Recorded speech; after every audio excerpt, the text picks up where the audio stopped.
사용, 일정한 목적이나 기능에 맞게 쓴다는 뜻입니다.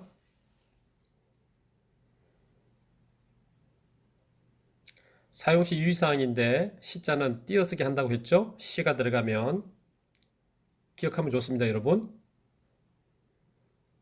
유의, 마음에 새겨두어 조심하며 관심을 가진다는 뜻입니다. 유의사항. 사항은 일의 내용입니다. 내용이라고 생각하면 좋아요. 성차시, 띄어쓰기 해야 되는 거죠? 자주 여러분 보게 됩니다. 이런 내용을. 준수, 지키는 거죠? 규칙이나 명령 따위를 그대로 지키면 됩니다. 준수. 승객, 손님이죠? 타는 손님입니다. 무리하다, 바른 길에서 어긋나 있거나 정도가 지나치게 심한 경우입니다. 무리해서 하면 안 된다. 그럴만 하죠. 화물, 물건을 다 통틀어 이르는 말이에요.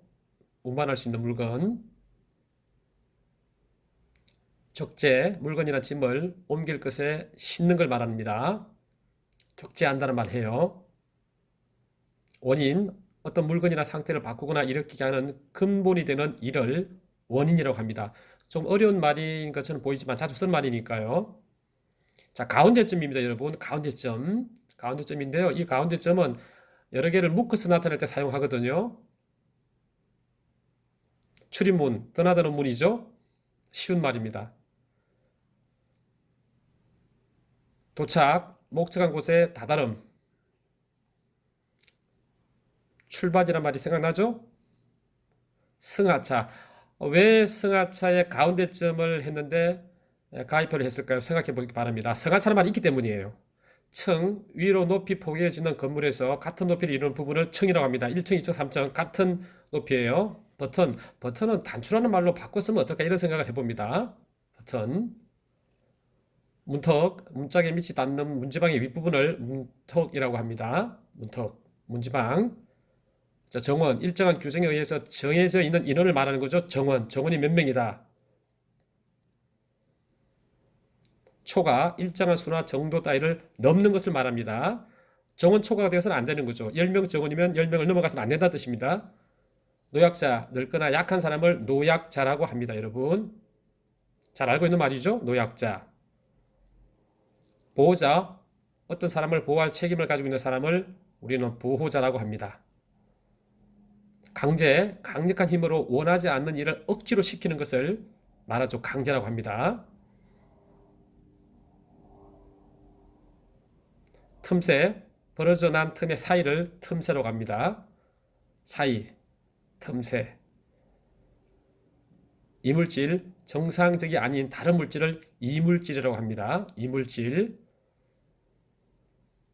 당황하다, 놀라거나 다급하여 어찌할 바를 모르는 말을 우리는 당황하다라고 합니다, 여러분. 당황해서는 안 되는 거죠, 여러분. 여기서는 비상, 뜻밖의 긴급한 사태를 비상이라고 합니다. 호출, 전화나 전신 따위의 신호로 상대편을 부르는 일을 호출이라고 합니다. 버튼을 누르면 알 수 있어요. 화재, 불로 인한 재난을 화재라고 하죠. 화재. 발생, 어떤 일이나 사물이 생긴 것을 말합니다. 발생, 일어났다 이렇게 말하죠. 대피, 위험이나 피해를 입지 않도록 일시적으로 피하는 것을 말합니다. 대피해야 되는 거죠. 애완동물, 좋아해서 가까이 두고 귀여워하고 기르는 동물인데요. 개, 고양이, 새, 금붕어 따위가 있습니다. 애완동물, 여러분도 알고 있죠? 애완용줄. 여기 보면 자세히 읽어보면 조금 오류가 있어요. 애완용줄은 좀 이상한 표현이죠. 애완견 목줄. 아마 강아지를 여기서는 가리키는 것 같은데요. 애완견 목줄이라고 하는 게 정확한 표현이에요.